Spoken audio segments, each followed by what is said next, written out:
पूर्णमदः पूर्णमिदं पूर्णात् पूर्णमुदच्यते पूर्णस्य पूर्णमादाय पूर्णमेवावशिष्यते ॐ शान्ति शान्ति शान्तिः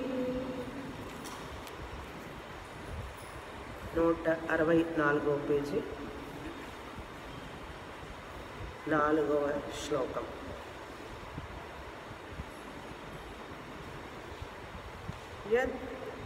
యద్వృక్షో వృక్నః రోహితి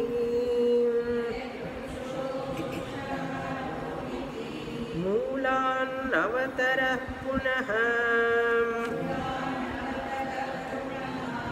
మర్త్యస్మిన్ మృత్యునా వృక్నః కస్మాన్మూలాత్ ప్రరోహతి రేతస ఇతి మావోచత జీవతస్తత్ప్రజాయతే ధానారుహ ఇవ వై వృక్షః అంజసా ప్రేత్య సంభవః యస్స మూలమావృహేయుః వృక్షం న పునరాభవేత్ మర్త్యస్మిన్ మృత్యునా వృక్నః తస్మాన్మూలాత్ ప్రరోహతి జాత ఏవ న జాయతే కోన్వేనం జనయేత్ పునః విజ్ఞానమానందం బ్రహ్మ రాతిర్ధాతుః పరాయణం తిష్టమానస్య తద్విద ఇతి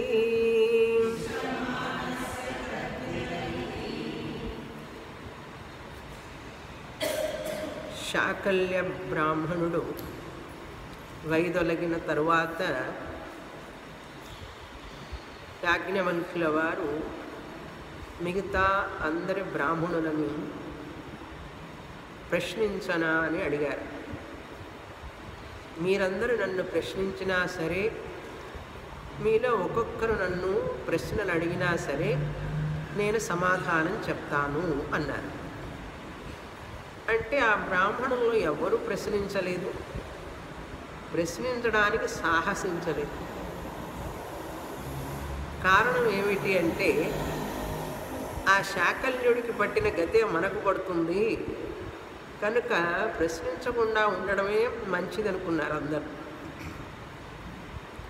సరే ఆయన అనుకున్నారు యాజ్ఞవల్క్యుల వారు, నేనే మిమ్మల్ని అడగమంటే అడుగుతాను, ఒక్కొక్కరినైనా లేక అందరినీ కలిపి ఒక ప్రశ్న అడుగుతానన్నారు. వాళ్ళు సరేనన్నారు. అప్పుడు యాజ్ఞవల్క్యుల వారు ప్రశ్నిస్తున్నారు, ఈ జగత్తుకు కారణం ఏమిటి? ఈ జగత్తులో ఉన్న జీవరాశులన్నింటికి మూల కారణం ఏమిటి? సృష్టి జరిగినప్పుడు అవి ఎక్కడి నుంచి వస్తున్నాయి? ప్రళయ కాలంలో అవి ఎక్కడికి పోతున్నాయి? మరల సృష్టి జరిగేటప్పుడు ఎక్కడి నుంచి వస్తున్నాయి? ఈ ప్రశ్నకి సమాధానం చెప్పమన్నారు. అడిగారు ప్రశ్న, వాళ్ళు ఎవరు చెప్పలేకపోయినారు. వాళ్ళు ప్రశ్న వేయలేరు, ఈయన ప్రశ్న వేస్తే వాడు సమాధానము చెప్పలేరు. అప్పుడు యాజ్ఞవల్క్యుల వారు ఈ ప్రశ్న అడుగుతున్నారు. అడిగినప్పుడు ఆయనే ఎలా అడుగుతున్నారు, ఒక్కొక్క శ్లోకం ద్వారా అడుగుతున్నారు. క్రిందటి వారం చూసాం. శరీరాన్ని వృక్షాన్ని పోల్చారు. ఎలాగైతే వ్యక్తి శరీరంలో గాయం ఏర్పడినప్పుడు రక్తం బయటకు వస్తుంది. కొంత సమయం అయిన తర్వాత ఆ రక్తం మళ్ళీ గడ్డగడుతుంది. ఆ చర్మం వెనక ఇంకొక చర్మం ఉంటుంది. ఆ చర్మం వెనక మరొక చర్మం ఉంటుంది. దాని లోపల మాంసం ఉంటుంది. ఆ మాంసం వెనక ఎముకలు ఉంటాయి, అస్థిపంజరంలాగా. ఈ ఎముకల మధ్యలో మాంసం ఉంటుంది. ఇవన్నీ ఉన్నట్లుగానే వృక్షంలో కూడా దానికి మొదటి పొర బెరడంటారు. దాని లోపల మరొక రకమైనటువంటి సాఫ్ట్ స్కిన్ ఉంటుంది. దానికి కూడా మెత్తటి చర్మం ఉంటుంది. దాని వెనకాల ఇంకొక మెత్తని చర్మం ఉంటుంది. దానికి కూడా దానికి ఏదైనా మనం గాయం చేస్తే అంటే దాన్ని కోసిన అంటే గొడ్డలితో దాన్ని నరికినా కానీ దాని నుంచి స్రావం వస్తుంది. దాన్ని మనిషికి రక్తం వచ్చినట్లుగానే దానిలో నుంచి కూడా వస్తుంది అన్నారు. అదేవిధంగా మనిషికి ఎముకలు ఉన్నట్లే దాని లోపల కూడా మధ్యలో ఎముకలాంటి ఒక పదార్థం ఉంటుంది అని చెప్పారు. ఇలా వృక్షానికి మనిషికి పోలిక చెప్పి ఇంకా ఉన్నాయి పోలికలు. ఏమిటి అంటే వృక్షం నరికిన తర్వాత ఆ కొమ్మని నరికితే మళ్ళీ కొంతకాలానికి చిగురిస్తుంది.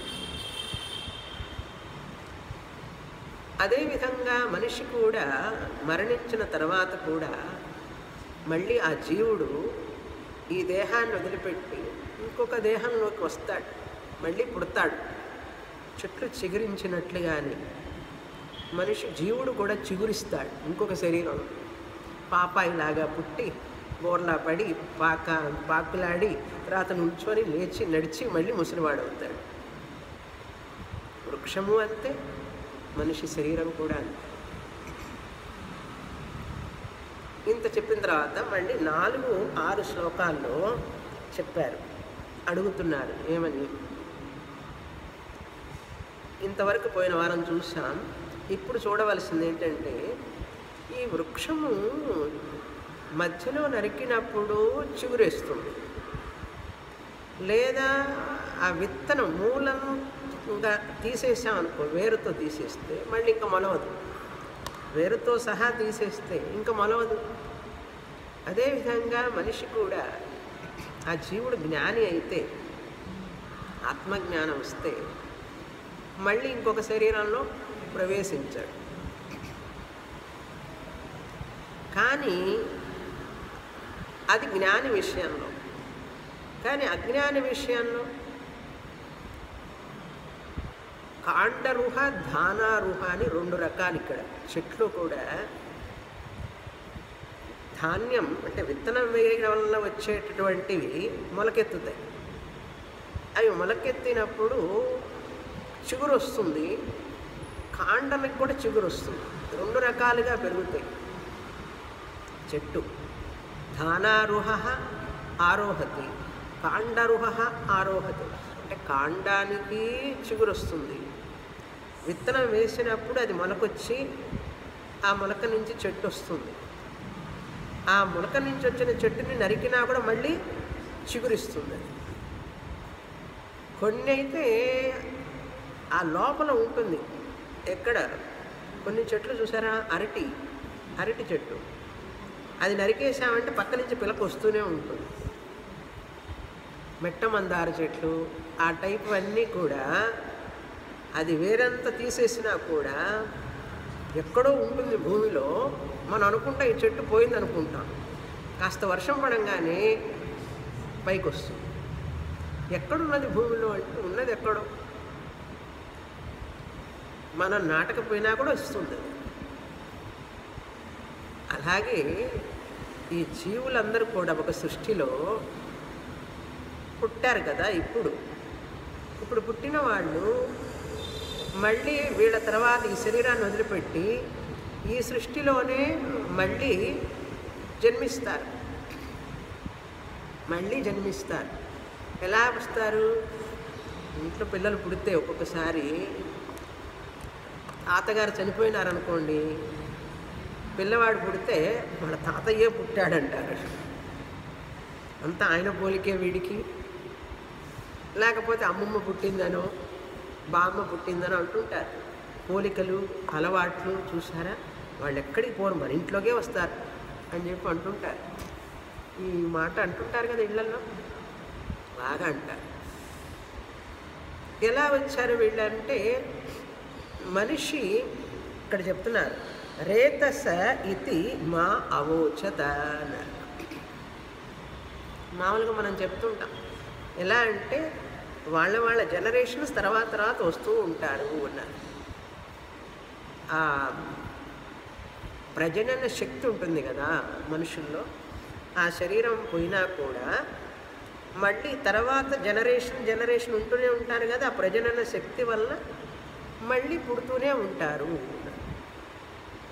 ఒక సృష్టిలో మనం మాట్లాడేది ఇక్కడ బాగా మనం అర్థం చేసుకోవాలి ఏంటంటే, ఒక సృష్టిలోనే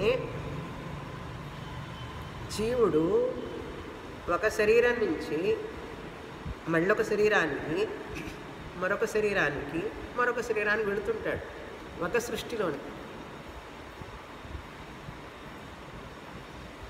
యాజ్ఞవల్కులు వారు అడుగుతారు, మనిషి చనిపోయిన తర్వాత రేతస్ ఎక్కడుంటుంది, ప్రజనన శక్తి ఎక్కడ ఉంటుంది, ఎలా వస్తారు ఒక సృష్టిలోని? అందుకని అలా చెప్పద్దు అంటారు. చెట్టు విత్తనం ఉంటే మొలకెత్తుతుంది. ఇది మనిషి చనిపోయిన తర్వాత మళ్ళీ ఆ మనిషే మళ్ళీ పుట్టాడు అని అంటున్నారు కదా. ఎలా పుట్టాడు అంటే రేతస్సు వల్ల, ప్రజనన శక్తి వల్ల పుట్టాడని చెప్పి అనకూడదు.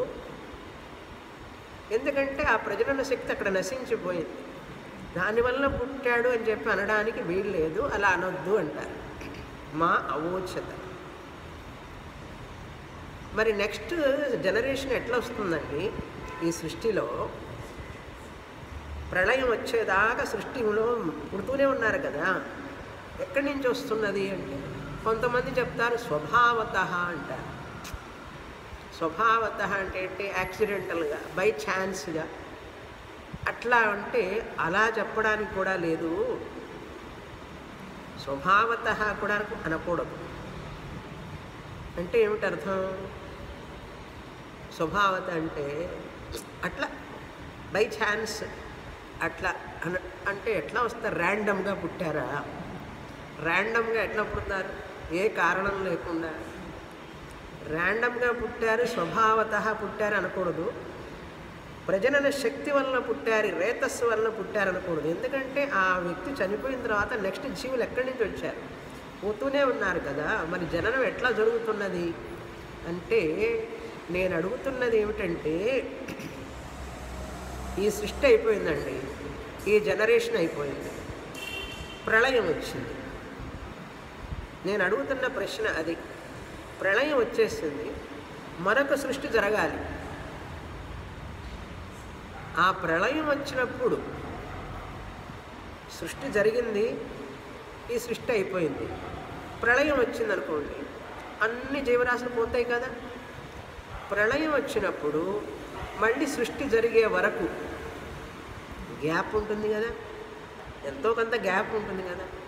ఆ గ్యాప్లో ఈ జీవులందరూ ఎక్కడుంటారు?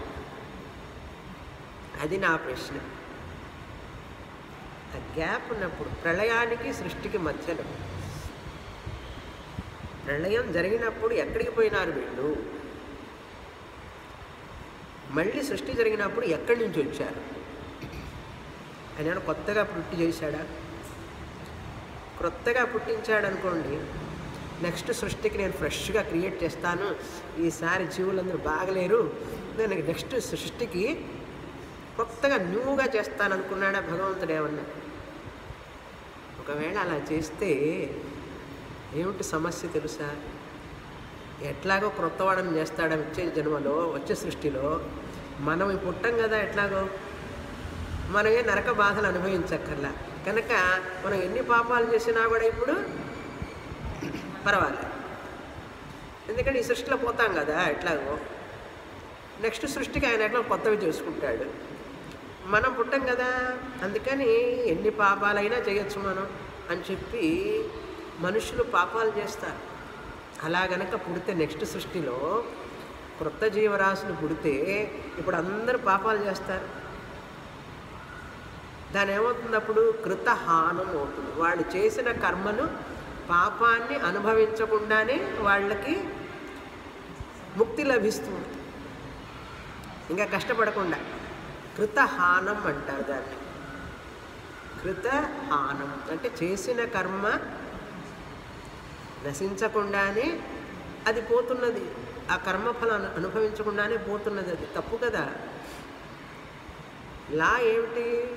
నాభుక్తం క్షీయతే కర్మ జన్మకోటి శతైరపి, కల్పకోటి శతైరపి. అందుకని కర్మ చేసినప్పుడు వాళ్ళు అనుభవించాలి. అది అనుభవించకుండా పోతే అది వ్యతిరేకమవుతుంది, ఒక తప్పు అవుతుంది. ఒకవేళ ఆయన చేశాడనుకోండి క్రొత్త వాడని, దేన్ని బేస్గా చేసుకొని చేస్తాడు భగవంతుడు? ఏమీ లేకుండా చేతిలో కర్మఫలం కరెన్సీ లేకుండా ఏం పెట్టి చేస్తాడు? చేసేటప్పుడు కొంతమంది ఏమో బాగా ధనవంతులుగా పుడతారు, కొంతమంది ఆరోగ్యంతో పుడతారు, కొంతమంది తినటానికి లేకుండా పుడుతున్నారు, కొంతమంది ఏమో రోగాలతో పుడుతున్నారు. అలా ఎందుకు తేడాలుగా పుట్టిస్తాడు భగవంతుడు అనే దోషం వస్తుంది కదా ఆయనకి. అకృత అభ్యాగమ, వాళ్ళు చెయ్యినటువంటి పాపాలకి వాళ్ళు అనవసరంగా రోగ రుప్పులతో పుట్టాల్సి వస్తుంది. కొత్తగా పుడితే, ఫ్రెష్గా పుడితే. అవునా? మొదటి పాయింట్ ఏంటి? కృతహానం. వీళ్ళు చేసిన కర్మలు అనుభవించకుండా ఈ సృష్టితో కనుక పోతే కృతహానం అవుతుంది. మళ్ళీ సృష్టిలో కొత్తగా కనుక ఆయన పుట్టిస్తే ఏ కర్మలు లేకుండా పాపం రకరకాల కష్టాలు పడే వాళ్ళందరికీ అకృత అభ్యాగం, వాళ్ళు చెయ్యని పాపాలకి అనవసరంగా అనుభవించాల్సి వస్తుంది. రెండు దోషాలు. కనుక ఏం చెప్పదలుచుకున్నారు యాజ్ఞవల్కుల వారంటే ఆయన ఏం చెప్పరు సమాధానం. పండితులను అడిగాడు, పండితులు సమాధానం చెప్పలేదు. ఆయన మాత్రం ఏం చెప్పరు. ఇంకా నేను అడిగాను, మీరు చెప్పలేదు. అందుకని ఏం చేస్తారు? ఆయన ఆవులు తోలుకొని వెళ్ళిపోతారు. 1000 ఆవులను తీసుకొని వెళ్ళిపోతారు. అప్పుడు ఉపనిషత్తు వచ్చి సమాధానం చెప్తుంది ఆ పండితులకి. మీకు తెలియలేదు, ఆయన అడిగితే చెప్పలేదు, ఆయన్ని ప్రశ్నించారు మీరు, కానీ నేనే చెప్తానని చెప్పి ఉపనిషత్తు చెప్తుంది. ఏమని చెప్తుంది ఉపనిషత్తు? ఇక్కడ మా చూడండి, పైన జాత ఏవ అన్నప్పుడు స్వభావత పుట్టారు, న జాయతే అని స్వభావత పుట్టారని చెప్పకూడదు, ర్యాండమ్గా పుట్టారని చెప్పకూడదు, లేదా ఆ పూర్వ జనరేషన్ అట్లా పుట్టింది అని చెప్పి అనకూడదు. నేను అడుగుతున్నది ప్రళయం తర్వాత మళ్ళీ సృష్టి వచ్చినప్పుడు ఎక్కడి నుంచి వచ్చిందంటే జాత పుట్టారు, స్వభావత న జాయతే అట్లా పుట్టరు అని చెప్తున్నది. మరి ఎలా పుడతారు? స్వభావత పుట్టరు ఏంటి? ఆ జనరేషన్ నుంచే రారు. ఎక్కడ ప్రళయం వచ్చిన తర్వాత అందరూ పోయినారు కదా, ఎక్కడి నుంచి వస్తారు? వాళ్ళు ఎక్కడున్నారు? లేరు కదా. మరి ఎక్కడున్నారో చెప్పమన్నారు. నేను ఏ కారణంలో లీనమైనారో వాళ్ళు చెప్పమంటే చెప్పలేకపోయినారు. అప్పుడు ఆన్సర్ ఏంటంటే, ఎన్ని జన్మలైనా, ఎన్ని ప్రళయాలు వచ్చినా, ఎన్ని సృష్టి జరిగినా జీవుడు మాత్రం నశించడు. వీళ్ళందరూ కూడా విజ్ఞానం ఆనందం బ్రహ్మ, విజ్ఞానం చైతన్యం బ్రహ్మలో ఉంటారు అందరు. ఆ జీవులు ప్రళయం వచ్చినప్పుడు కూడా వాళ్ళ కర్మ అనేది ఉంటుంది కదా, ఈ సృష్టిలో చేసిన కర్మ ఈ సృష్టితోనే ఆగిపోదు. నువ్వు చేసిన పుణ్యపాపాలు వాటితో పాటు మూట అన్నమాట. అది ఆ సంచిత మూటని కట్టుకొని భుజాన వేసుకొని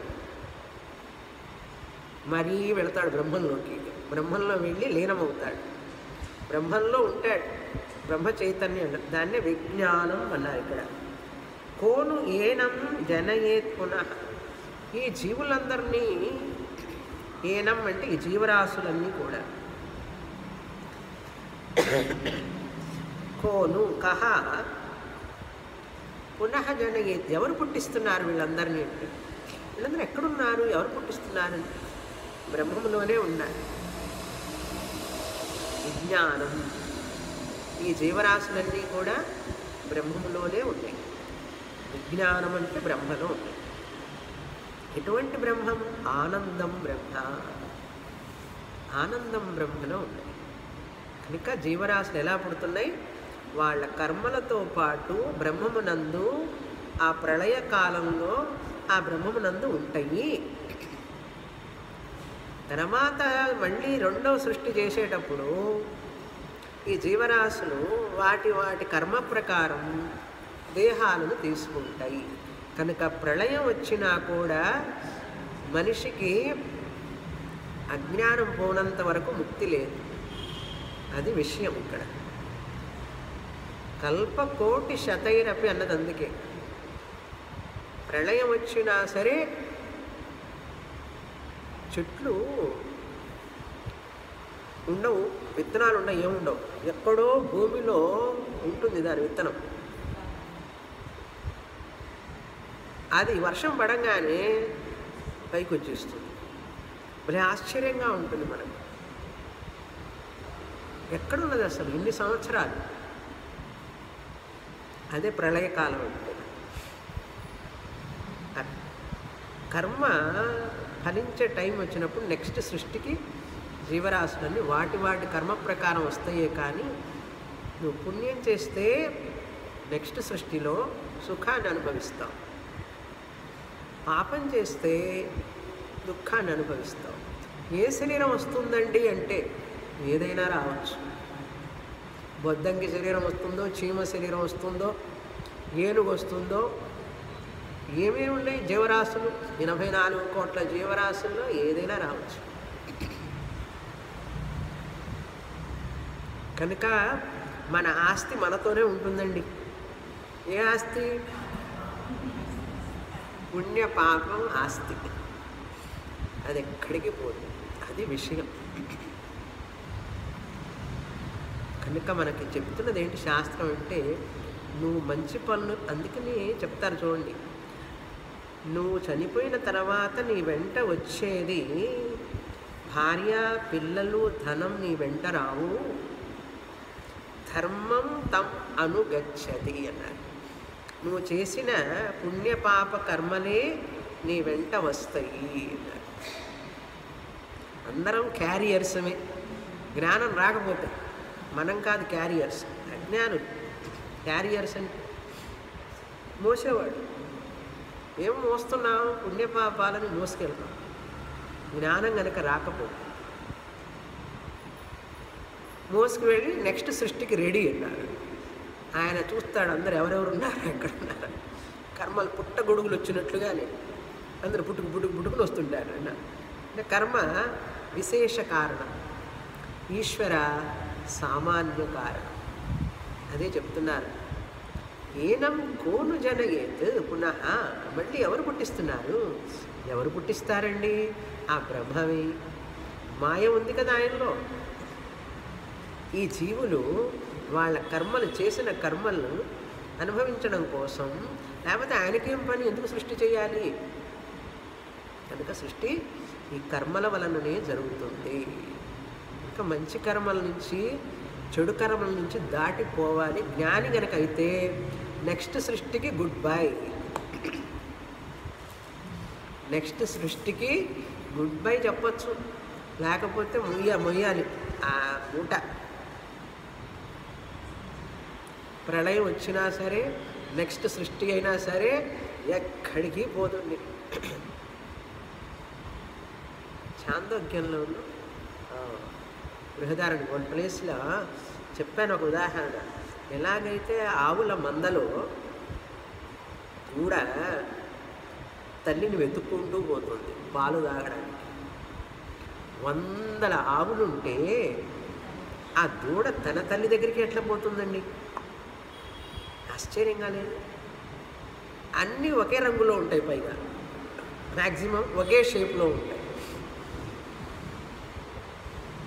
ఎంత ఆశ్చర్యం చూడండి, ఒక్కసారి ఆలోచిస్తేనే ఆశ్చర్యంగా ఉంటుంది. తల్లిని వెతుక్కుంటూ పోతుంది, ఎన్ని దాటి దాటి దాటి దాటి పోతుంది. ఎట్లా కనుక్కుంటుంది అన్నాడు. అట్లా కనుక్కుంటుంటే మన కర్మ, మనం వీడెక్కడికి పోయినా తప్పించుకోవడానికి లేదన్నాడు. వచ్చి మనల్ని అట్లా పట్టుకుంటుంది, కనుక్కొని వస్తుంది. మరి మనం అనుకుంటాం మనం తప్పించుకుంటున్నాం అనుకుంటాం, కనుక మనం చేసిన కర్మలు మనతోనే వస్తాయి. విజ్ఞానం ఆనందం బ్రహ్మ. విజ్ఞానం ఆనందం బ్రహ్మ. ఇక్కడ ముఖ్యమైన విషయం మనం చూడాల్సింది. విజ్ఞానం అనేటువంటిది మనం ఎక్కడైతే తైత్రీయోపనిషత్తులో సత్యం, జ్ఞానం, అనంతం, ఆ జ్ఞానమే ఈ విజ్ఞానం, ఆ అనంతమే ఈ ఆనందం. అక్కడ ఆనంద మీమాంస కూడా చూసాం తైత్రీయోపనిషత్తులో. ప్రియ మోద ప్రమోద. ఎందుకప్పుడు అక్కడ జ్ఞానం అనేది ఇక్కడ విజ్ఞానం, అంటే బ్రహ్మ లక్షణం. కనుక బ్రహ్మంలోనే ఉంటారు జీవరాశులన్నీ కూడా. ప్రళయకాలంలో నెక్స్ట్ సృష్టి జరిగేటప్పుడు మళ్ళీ అందరూ వస్తారు. కనుక బ్రహ్మయే కారణము అని చెప్పాలి. బ్రహ్మమే కారణం. బ్రహ్మము నుంచే వస్తారు, బ్రహ్మంలోనికే లీనమవుతుంటారు. ఎటువంటి బ్రహ్మ? ఆనందం బ్రహ్మ. ఆనందం అంటే ఏ ఆనందం అండి అన్నారు. మనకు తెలుసు రెండు ఆనందాలు. రెండు ఆనందాలు ఏమిటి అన్నారు. ఒకటి నిత్యానందం, ఆత్మానందం. రెండు అనిత్య ఆనందం, విషయానందం. ఇక్కడ చెప్పే ఆనందం నిత్యానందం. ఎందుకంటే బ్రహ్మ కన్నా విజ్ఞానం బ్రహ్మ అన్నప్పుడు ప్రతిబింబానందం ఎట్లా వస్తుంది? ఇక్కడ రాదుగా. కనుక ఆనందం అంటే బింబానందం. ఇక్కడ ప్రతిబింబ ఆనందం అనిత్య ఆనందం. ఈ ప్రతిబింబ ఆనందం కోశానందం, విషయానందం. దీంట్లో గ్రెడేషన్ ఉంటుంది. ఇది సాతిశయం. Happy, happier, happiest. ప్రియ, మోద, ప్రమోద. మూడు రకాల గ్రేడేషన్. అందుకని ముఖం మారుతూ ఉంటుంది చూడండి. కాస్త ఆనందంగా ఉన్నవాళ్ళు ఒక రకంగా ఉంటారు, మీడియంగా ఆనందంగా ఉన్నవాళ్ళు ఒక రకంగా ఉంటారు, బాగా ఆనందంగా ఉన్నవాళ్ళు చాలా ఆనందంగా ఉంటారు. కానీ బింబానందంలో అటువంటి సాతిశయం ఉంటుంది. దాన్ని ఏమంటారు? నిరతిశయం అంటారు. బింబానందం, నిత్యానందం, నిరతిశయానందం అని ఈ తేడా మనం చూసుకోవాలి. నిత్యానందం, నిరతిశయ ఆనందం, అసంవేద్య ఆనందం. ఇది పొందేది కాదు. అసంవేద్య ఆనందం, బింబానందం. ఇంగ్లీష్లో చెప్పాలంటే ఒరిజినల్ ఆనంద, ఒరిజినల్ ఆనందం. ఇది సంవేద్య ఆనందం, ప్రతిబింబానందం, అనిత్యానందం, కోశానందం, సాతిశయ ఆనందం. ఇట్ ఈజ్ విషయానందం. ఇది ఎక్స్పీరియన్షియల్ హ్యాపీనెస్, అనుభవానందం. దిస్ ఈజ్ స్వరూప ఆనందం. ఆత్మానందం, స్వరూప ఆనందం. ఇది వచ్చి ప్రతిబింబానందం, విషయానందం. ఈ రెండిటికి తేడా తెలియాలి మనకు. ఆత్మజ్ఞానం బ్రహ్మానందం, జ్ఞానం వల్ల వచ్చే ఆనందం కూడా విషయానందమే. ఆనందం వచ్చింది అంటే పోతుంది అని అర్థం. కనుక ఏం చెప్తున్నారు తర్వాత? ఈ ఆనందం గురించి తెలుసుకున్నాం. ఇప్పుడు ఏ ఆనందం ఇది? ఇప్పుడు నిరతిశయానందం, నిత్యానందం, బింబానందం, స్వరూపానందం, అసంవేద్య ఆనందం, ఎన్ని పేర్లు ఉన్నాయో చూడండి. దానికి ఆపోజిట్ ఏమిటి? మనం అనుభవించేది అప్పుడప్పుడు కాస్త కాస్త, బిట్టు బిట్టు, బిట్టు బిట్టు ఆనంద, బీప్ బీప్ ఆనంద. అనిత్యానందం, కోశానందం, విషయానందం, సంవేద్య ఆనందం, సాతిశయ ఆనందం. గ్రడేషన్. కనుక ఈ ఆనందం కోసం పాకులాడకూడదు. అనిత్య ఆనందం కోసం ఎందుకు పాకులాడాలి? ఒక వస్తువు ద్వారాను, ఒక వ్యక్తి యొక్క పరిచయం ద్వారాను, వాళ్ళ రిలేషన్స్ వల్లను, పొజిషన్స్ వల్ల వచ్చే ఆనందం, దానికోసం వివేకవంతుడు పాకులాడాడు. వస్తుంది పోతుంది. నేనే స్వరూప ఆనందానైనప్పుడు నా దగ్గర ఆనందం లేకపోతే కదా నేను ఆనందం కోసం పోవాలి. అది జ్ఞాని చెప్తున్నారు. అజ్ఞాని అయితే ఏం చేస్తాడు, జ్ఞాని అయితే ఏం చేస్తాడు? తర్వాత పోషణ. రాతిర్ధాతుర్ పరాయణం. ఇది రాతిర్ధాతు. రాతి అంటే ధనం, ధనం ఇచ్చేవాడు, ధనం యాగంలో దానం చేసేవాడు. రాతి, రాతేహే ధాతు. ఎవరైతే యజ్ఞయాగాలు చేసి దానం చేస్తుంటారో ధనాన్ని, వాళ్ళు మంచి కర్మలు చేసి ఆ పరమాత్మ నుంచి, సగుణ ఈశ్వరుడి నుంచి కర్మఫలాన్ని, ఉన్నతమైన కర్మఫలాన్ని పొందుతారు. అది రాతిర్ ధాతు. పరాయణం అంటే గమ్యం. ఎవరైతే ధనాన్ని దానం చేసి మంచి కర్మలకి, మంచి పనులకి దానం చేస్తారు. యజ్ఞయాగాల్లో ఆ ధనాన్ని దానం చేస్తే, పుణ్యాన్ని సంపాదించుకుంటే ఆ భగవంతుడు వాళ్ళకి ఆ మంచి కర్మలకి మంచి ఫలాన్ని ఇస్తాడు, క్రమముక్తిని ఇస్తాడు. అది ఈశ్వర అనుగ్రహం. లేదా జ్ఞానం పొందితే ఏం చెప్పారు ఇక్కడ? తద్విదః తిష్టమానస్య తద్విదః ఇది పరాయణం. తద్విదః పరాయణం. నిర్గుణ బ్రహ్మాన్ని కనుక తెలుసుకుంటే తద్విదః, ఎవరికైతే నిర్గుణం బ్రహ్మ పరాయణం గమ్యముగా ఉంటుందో, దాని అందే ఉంటారో, తిష్టమానస్య, బ్రహ్మచింతనలోనే ఉంటారు ఎప్పుడు, వాళ్ళకి ఆ నిర్గుణం బ్రహ్మమే గమ్యం, వాళ్ళకి జీవన్ముక్తి. చూసారా? సగుణ బ్రహ్మ ఆ ఈశ్వరుణ్ణి ఆరాధించి మంచి పనులు చేస్తే ఆ కర్మఫలం, మంచి కర్మఫలాన్ని ఇస్తాడు భగవంతుడు. జ్ఞానయోగ్యత, గురుప్రాప్తి అవన్నీ ఇస్తాడు. ఉపాసన చేసి క్రమముక్తిని పొందొచ్చు. ఇక్కడ ఏంటి? మంచి పనులు చేసే వాళ్ళకి ఆ పరమాత్ముడే, సగుణ బ్రహ్మమే గమ్యం. నిర్గుణ బ్రహ్మాన్ని తెలుసుకున్నాని, దాంట్లో ఆత్మలో లీనం కావాలనుకునే వాళ్ళకి ఆ బ్రహ్మమే గమ్యం. సగుణ బ్రహ్మమైన నిర్గుణ బ్రహ్మమైన ఒకటే బ్రహ్మం. ఈయనలో మాయ ఉంటుంది, నిర్గుణ బ్రహ్మంలో కూడా మాయ ఉంటుంది ఎప్పుడు.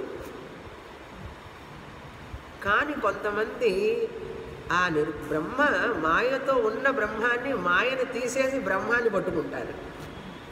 కొంతమంది ఉపాసకులు, భక్తులు ఏం చేస్తారంటే మాయతో ఉన్న బ్రహ్మాన్ని పట్టుకుంటారు. ఎవరైనా బ్రహ్మాన్ని పట్టుకోవాల్సిందే. మాయ ఎప్పుడూ ఉంటూనే ఉంటుంది బ్రహ్మంలో, లేకుండా ఉండదు. కానీ జ్ఞానులు ఏం చేస్తారంటే మాయతో ఉన్నా కూడా ఆ మాయలో పడరు వీళ్ళు. నువ్వు ఉంటే ఉండు నాయన మాయలో, మాకు మాత్రం మాయ వద్దు అంటే మాయ చేత మోహింపబడరు. సగుణం ఈశ్వరుణ్ణి ఆరాధించేవాళ్ళు, వాళ్ళకి ఇంకా కూడా కొన్ని ఫలాలను పొందాలంటుంది. అందుకే కర్మలు చేస్తూనే ఉంటారు, మంచి కర్మలు చేస్తారు. వాళ్ళకి భగవంతుడు ఫలాన్ని ఇస్తూ ఉంటాడు. కనుక సగుణ బ్రహ్మను ఆరాధించే వాళ్ళకి మంచి ఫలాలను ఇస్తుంటాడు. నిర్గుణ బ్రహ్మ జ్ఞానాన్ని పొందే వాళ్ళకి తనలో ఐక్యం చేసుకుంటాడు బ్రహ్మ. అర్థమైంది కదా, అది విషయం. రాతిర్ ధాతు పరాయణం తిష్టమానస్య. తిష్టమానస్య అంటే ఆ ఆత్మయందు ఉన్నటువంటి. కనుక కర్మికి జ్ఞానికి భేదం అక్కడ కొంచెం పోర్షన్లోనే చూడండి. రాతిర్ ధాతు అనేది కర్మికి, కర్మ చేసేవాడికి.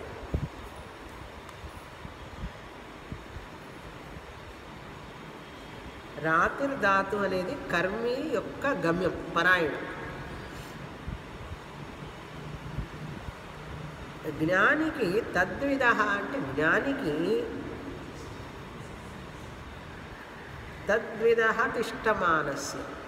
జ్ఞానం పొందాలి, ఆ బ్రహ్మంలోనే లీనమై ఉండాలి. ఇప్పుడు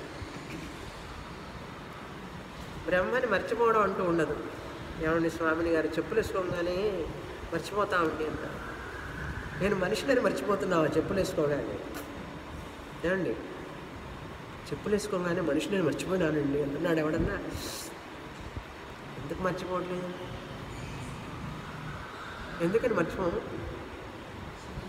మర్చిపోలేము. మర్చిపోలేనంతగా నేను మనిషిననే జ్ఞానం ఉన్నది మనిషికి.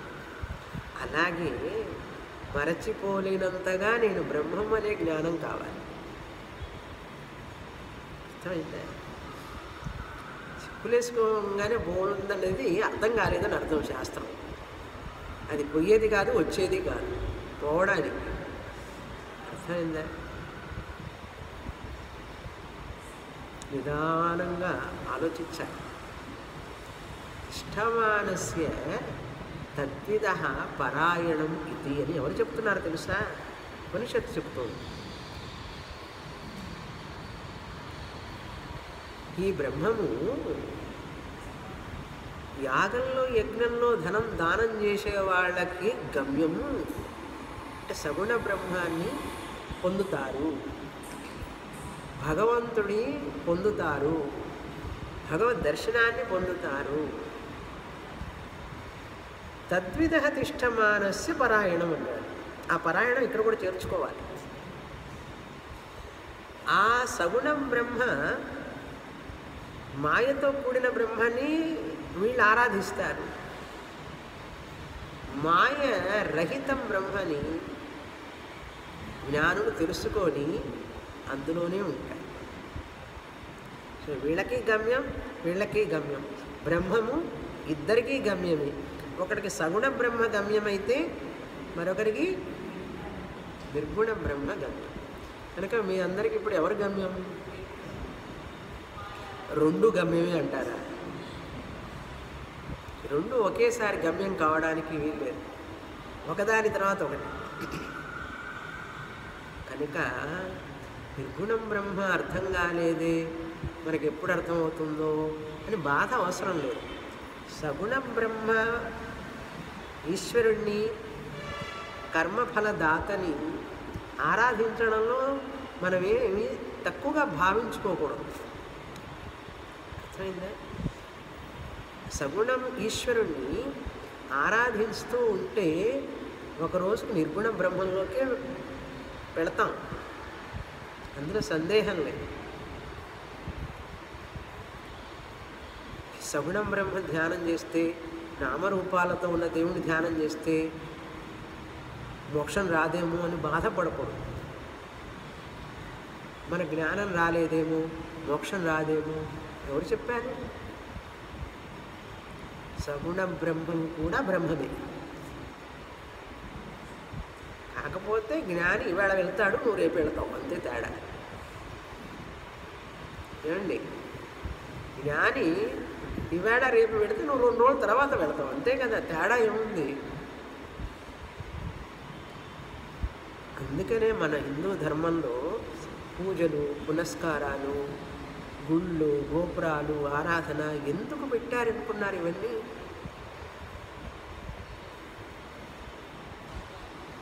అవన్నీ కూడా నిర్గుణ బ్రహ్మానికి మెట్లు. ఆ ఉద్దేశంతో పెట్టారు. అవన్నీ దాటి దాటి వచ్చాం. ఎన్ని గుళ్ళు ఎక్కొచ్చామో మనం తెలుసా? ఎన్ని గుళ్ళు ఎక్కాము, ఎన్ని నదుల్లో స్నానాలు చేశాము, ఎన్ని దేవతలకు పూజలు చేశాము. అలా చెయ్యందే ఇక్కడికి రాలేము. కనుక ఎవరైనా చేస్తున్నారు అంటే ఆనందించండి, ఉత్సాహపరచండి. మనందరం అట్లా చేసి వచ్చిన వాళ్ళని. వాళ్ళు పిచ్చి జనం, వాళ్ళకేం తెలీదు, పొరపాటున కూడా అనుకోండి. పొరపాటున కూడా ఒకటే బ్రహ్మ అండి. ఇద్దరు బ్రహ్మాలు ఉన్నారా ఏంటి? ఇద్దరు బ్రహ్మలు లేరు కదా, ఉన్నది ఒకటే బ్రహ్మం. ఇక సగుణ బ్రహ్మాన్ని ఆరాధిస్తూ ఆరాధిస్తూ ఉన్నవాళ్ళు ఎంబీబీఎస్లో చేరంగానే డాక్టర్ అని రాసుకుంటాడు. డాక్టర్ సో అండ్ సో అన్నాడు. ఫస్ట్ ఇయరే కదా, ఇప్పుడే చేరావు. ఫస్ట్ ఇయర్లో చేరినప్పుడే డాక్టర్ సో అండ్ సో రాసి ఎంబీబీఎస్ బ్రాకెట్లో పెడతాడు. అంటే ఏమిటి అర్థం? అయ్యో నువ్వు ఇంకా 5 ఏళ్ళు చదవాలి కదా, ఇప్పుడే డాక్టర్ని పెట్టుకున్నావు ఏంటి అంటే ఏమంటారు? కాబోయే doctor, would be doctor, would be doctor. తప్ప ఏంటి? తప్పు లేదు కదా. తల్లిదండ్రులు కూడా మా అబ్బాయి డాక్టర్ అండి అంటాడు. పలుసు పట్టాడు చూడటం కూడా రాదు ఇంకా. మా అబ్బాయి డాక్టర్ అండి అందరికీ చెప్పుకుంటారు. ఎప్పుడు చదువుతాడు? ప్రాక్టీస్ చేయి వచ్చేటప్పటికి 6 ఏళ్ళు పడుతుంది. మా అబ్బాయి డాక్టర్ అండి, డాక్టర్ అని చెప్పి 5-6 ఏళ్ళు చెప్పుకుంటూనే ఉంటారు వాళ్ళ నాన్న. ఇంట్లో వాళ్ళందరూ చెప్పుకుంటూ ఉంటారు. అలాగే భగవంతుణ్ణి, సగుణ బ్రహ్మాన్ని రాతిర్ధాతు పరాయణం అన్నది ఎంత ముఖ్యమైన విషయం. అది ఎప్పుడు చెప్పారు చూడండి. విజ్ఞానం ఆనందం బ్రహ్మ అని చెప్పారు. విజ్ఞానం ఆనందం బ్రహ్మ. ఈ బ్రహ్మమే కర్మికి గమ్యం. వేదాలను చెప్పినటువంటి కర్మలు చేసేవాడికి గమ్యమే ఈ పరమాత్ముడే. ఆ వ్యక్తి కొంచెం లేటుగా వస్తాడు. కొంతమంది ఫ్లైట్లో పోతారు, కొంతమంది ట్రైన్లో పోతారు. ఫ్లైట్లో వెళ్ళిన వాళ్ళు కొన్ని గంటల్లో చేరుతారు. ట్రైన్లో వెళ్ళిన వాళ్ళు ఋషికేశ్ వెళ్ళినప్పుడు అంతే, 30 మంది ఒక ఫ్లైట్లో ఎక్కాం. 30 మంది, ఫ్లైట్ అంతా మేము వెళ్ళి కూర్చున్నాం ముందే. నెక్స్ట్ డే ఆ రోజు రాత్రికి వాళ్ళు పాపం రైల్లో వచ్చేవాళ్ళు 2 రోజులు ముందే బయలుదేరారు. 2 రోజులు ముందు బయలుదేరి 2 రాత్రులు 2 పగళ్ళు ప్రయాణం చేసి మేము చేరిన తర్వాత రాత్రికి 10:30కి వచ్చారు. మేము ఆ రోజు ఉదయం బయలుదేరాం, సాయంత్రానికి వెళ్ళాం. ఎక్కడికి వచ్చాం? అందరం అదే ఆశ్రమానికి వచ్చాం. అర్థమైందా? చేరే గమ్యం ఒక్కటే. అట్లాగే ఈ సగుణ నిర్గుణ ఆల్సో. కనుక మన హిందూ ధర్మంలో, వైదిక ధర్మంలో ఆ బ్రహ్మాన్ని గమ్యంగా పెట్టుకొని చేరడం కోసమే మందమధ్యమ అధికారులందరికీ కూడా ఈ జప తప ధ్యానాలు ఉపవాసాలు. నిన్న ఏకాదశ, ఇవాళ ద్వాదశి, మంచి రోజు. ఈ 3 లైన్లు చాలా ముఖ్యం అన్నమాట, మనం తెలుసుకోవాల్సింది. అందుకని ఏమిటి ఇప్పుడు నిర్గుణ బ్రహ్మ మనం మాయా సహితం మిథ్య అయినప్పటికీ కూడా, అంటే మాయా మిథ్య, మనం ఎక్స్పీరియన్షియల్గా మాయని అనుభవిస్తూ ఉంటాం, మాయ తెలుస్తూ ఉంటుంది. అది ఉన్నప్పటికీ కూడా ఫ్యాక్చువల్గా నిజంగా చెప్తే ఆ మాయ అనేది లేదు. ఉన్నది నిర్గుణం బ్రహ్మమే. సగుణం బ్రహ్మతో ఉన్న ఆ మాయా రూపం సత్యం కాదు కదా. కనుక మాయతో కలిగిన బ్రహ్మాన్ని ఆరాధించి ఆరాధించి ఆ మాయ మిథ్య అని తెలుసుకుంటాం. అందుకని ఆయన నా దగ్గరికి రా అంటుంటాడు కృష్ణ పరమాత్మ. నన్ను పూజించు అంటాడు. నన్ను పూజిస్తే నా మాయని అర్థం చేసుకునేటట్టు చేస్తాను నీకు అంటాడు. నన్ను నా కోసం పూజించు, అప్పుడు మాయను అర్థం అయ్యేటట్లుగా చేస్తాను. నన్ను నా కోసం పూజించకుండా నువ్వేం చేస్తున్నావు? పిల్లల కోసము, వాటి కోసం, వీటి కోసం పూజిస్తావు. మాయను ఎట్లా తొలగిస్తాను నేను? చూసారా? ఇక నన్ను నా కోసం పూజించు. మయ్యేవ మనాధస్వ మయి బుద్ధిం నివేశయ నివసిష్యసి మయ్యేవ అత ఊర్ధ్వం న సంశయ. నాయందే మనసు ఉంచి నన్నే జపిస్తూ నన్నే ధ్యానిస్తూ నాయందే మనసు పెట్టావనుకో, నా చింతన చేస్తున్నావు అనుకో, అత ఊర్ధ్వం ఆ పైన నిర్గుణ స్వరూపాన్ని తెలుసుకుంటావు, దాంట్లో సంశయం లేదన్నాడు. అందుకని ఆయన చెప్పిన పదాలు వినాలి. భగవంతుడు చెప్పిన వాటిని ముందు నమ్మాలి, వినాలి, నమ్మాలి, నమ్మిన తర్వాత ఆచరించాలి. అది కావాలి మనిషికి. అందుకే సత్సంగాన్ని ఒక్కరోజు కూడా వదులుకోకూడదు. అంత ముఖ్యం సత్సంగం అంటే. సరే, ఇప్పుడు ఇంతటితో ఈ మంత్రం అయిపోయింది. ఈ యొక్క సెక్షన్ కూడా అయిపోయింది.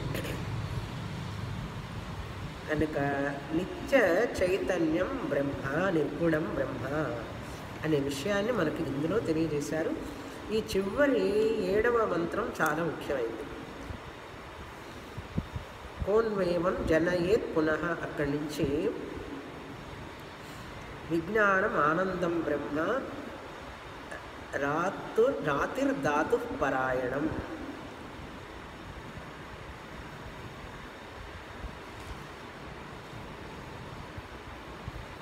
ఇంతటితో ఈ మంత్రం పూర్తి చేసాం. వచ్చే వారం పై అధ్యాయంలో ప్రవేశిస్తాం.